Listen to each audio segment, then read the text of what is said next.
Let's first address Cleveland, Kansas City. And, Aqib, sometimes fans don't think about, adjustments and halftime adjustments. So Cleveland, with excellent play calling, had the Chiefs totally on their heels. And then they came out in the second half far more aggressive. And then Cleveland got a little conservative. And it's a different ball game. But when I watched it, my takeaway was that's a tough spot for Cleveland. They don't have a winning franchise. They lead at halftime. This is the most dynamic offense. And I thought Cleveland got a little conservative in the second half with their play calling. What was your takeaway? I mean, I think it's hard not to get conservative when you got those backs, right? It's hard with that O-line and them backs. If I'm up like the Browns was up, how can I not get conservative, right? That's kind of what we was doing to get to this point. Play actions, faking it like we was going to get to these guys. So, man, it's just hard to beat the Chiefs, man. It's they can score like this. You had the botch punt, you know what I'm saying, and gave them the short field. So it's just hard to beat the Chiefs, but I think Cleveland played it right. No, the thing about Cleveland is that, as you know, you can't overcome bad coaching. Like, I do feel like Stefanski, when I watch them, they play with a purpose. I can tell what they're trying to do. They picked on the right side of the Chiefs' defensive front for most of the game. That was, and it worked, by the way. So, with Kansas City, is their offense so good to you, Aqib, that, like, as a defender, when you played a great offense, and maybe you only played 2 or 3 in your career, does it change the way you defend? Did it change your game plans? Hell yeah, change your game plan, because you got to have multiple game plans to stop the multiple offenses that they can run, right? So it take longer to get ready for those kind of offenses, and you just got to be prepared for them, and they can attack you in so many different ways. So it's hard to play zone against them. It's hard to play man against them because the matchup. So it's definitely going to change the way you prepare for them. So I want to pivot to Miami, New England. I actually thought Mac Jones played really well for a rookie. Now, again, if you didn't watch that game, you don't know that Tua made a terrible interception late, but it didn't cost him. And kind of my takeaway was Mac Jones was the best rookie quarterback I saw. I thought he played, I got to be honest, Brian Flores' defense, their corners, they take away your receivers. I mean, you've got to do other things. I thought Mac Jones was surprisingly good for his first NFL snaps. He definitely was the best quarterback on the field. And he had the game won, Colin. He had it won. Xavier Howard pulled the fumble out, but if he would have had that game-winning drive and the win, he would have had a much better Monday than he going to have. But he definitely came out and played his butt off, man, and he showed he could be the starter. So I like what's seen from Mac Jones as well. What do you make of Tua? Listen, he's obviously capable. He's accurate. Right. But they're just, I don't see a lot of special. I just see it's got to be designed perfectly. Man, I think I always say winning is a skill. That's what I always say, right, Colin? That winning is a skill. Some guys just, I don't care how it look, they always seem to come out with W's, whether, I don't know what it is about him, but he just know how to win games, Colin, and today he got another win. He ain't played that good, but he ain't played bad enough to lose the game neither, and that's going to be one of the best defenses in the league. The Patriots, they got a good defense. That defense is going to get better and better as the season go on. They got a lot of athletes, a lot of bodies on that defense. So Tua, he just know how to win games. Arizona, Tennessee. My big concern with Ryan Tannehill is that his career, he was kind of flailing, and then he got Arthur Smith, the offensive coordinator. And, listen, coordinators matter. You're talented enough that a coordinator isn't going to change the trajectory of Aqib Talib's career. But for a quarterback that's solid, if you get a McVay or a Shanahan or maybe an Arthur Smith, it changes the trajectory of your career. So he takes the Atlanta Falcons job. Now, that doesn't mean he's going to win immediately as a head coach, but he was a hell of a coordinator. And when I watched Tennessee today, maybe it was the lack of returning starters. Maybe it was just Kyler Murray getting in a lead and putting pressure on them. Like, what jumped out to you? I thought it was Arizona stopped the run. They did a good job stopping Derrick Henry early. He didn't have big runs to, I think, like third quarter maybe. He didn't have too many big runs. So I give credit to that Cardinals defense, man. Xavier Collins was in there. Isaiah Simmons was moving around everywhere. Chandler Jones, J.J. Watt came and played the hell out the run. So you really could see the change in their defense. So throw J.J. Watt on that D-line, you know you're going to be able to stop the run. So I think that's what the difference was. Arizona was stopping Derrick Henry, and you know, it made him do other things. Do you like Kyler Murray? I love Kyler Murray, man. I love Kyler Murray. He put on another show today. This Cardinal team's special, Colin. You see, I keep on talking about these Cardinals. They special. They got something going. I think they've been right there on the cusp, but, you know, they on their way now. They finally turned that corner, and Kyler's special. This is going to be an MVP-type season for Kyler, I think. They also have they do have some players that are like different level. Kyler, DeAndre, Chandler Jones, J.J. Watt. Yeah, they got like 5 dudes that are elite dudes. So they're like Seattle, they're star power. Budda Baker. They got like 6 dudes that are Pro Bowl level dudes. Right. And they're a little like Seattle. I don't know how deep they are, but their top 6 to 7 players are complete ballers. I mean, that line is better. Beachum went down today. But look, Beachum go down, you got Justin Murray could come in. He a guy who started games, who played guard, tackle. So I think they deep. You got 2 running backs.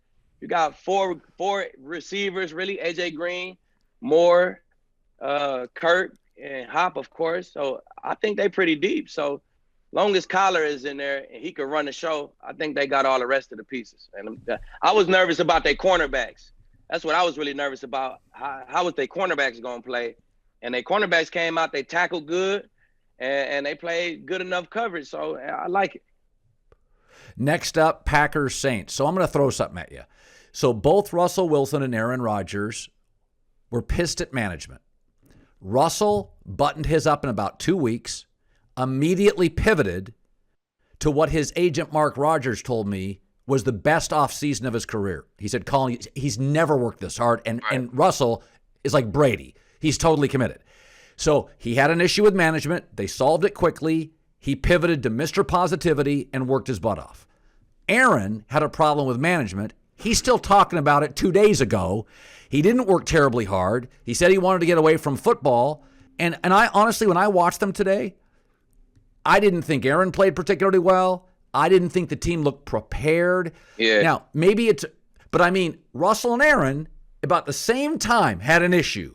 One of them, solve it, let's go, get in great shape, all full steam ahead. Aaron's bagging on the Packers 2 weeks ago. He's bagging on them last week. And to me, Aqib, there's something there. Like this game's too hard to be worried about anything other than playing the game. Exactly. And building that vibe, man. If the vibe not really there, you ain't been here, you can kind of feel the friction in the air. It's hard to win like that, Colin. It's hard. That's why you see them championship teams be the teams who the closest. They act like college teams, right? So they just look off a little bit. You could tell the Packers were just off a little bit. It was lethargic a little bit. So Saints came out and they was ready to go. That Saints looked like a team who went through the whole offseason together, and they got great camaraderie. They playing fast. They celebrating together. So that's how you win football games right there. Now, that's interesting you say celebrating together, because I thought Jameis played really well. Yes. Jameis played great. and Aqib, he was playing his ass off all off season because he was trying to win the job. So he's in the best shape of his life. That's the best shape I've ever seen Jameis Winston in his career. And I thought, you talk about celebrating. I thought the camaraderie. Yeah, it was great. That's what Jameis, that's something that's Jameis going to bring to the team. That's a plus that come with Jameis. They know you're going to have great camaraderie. You're going to have that on the sideline. So Jameis know, man, started in the offseason. You got to win the job first. Now he's trying to really win the job and get that future deal and be the Saints quarterback going forward. And you know what come with that? That's shit like $200 million at this point. So shit, we know what Jameis playing for. He know what he playing for. All right, finally, Philadelphia, Atlanta. I said this. The NFL's crazy.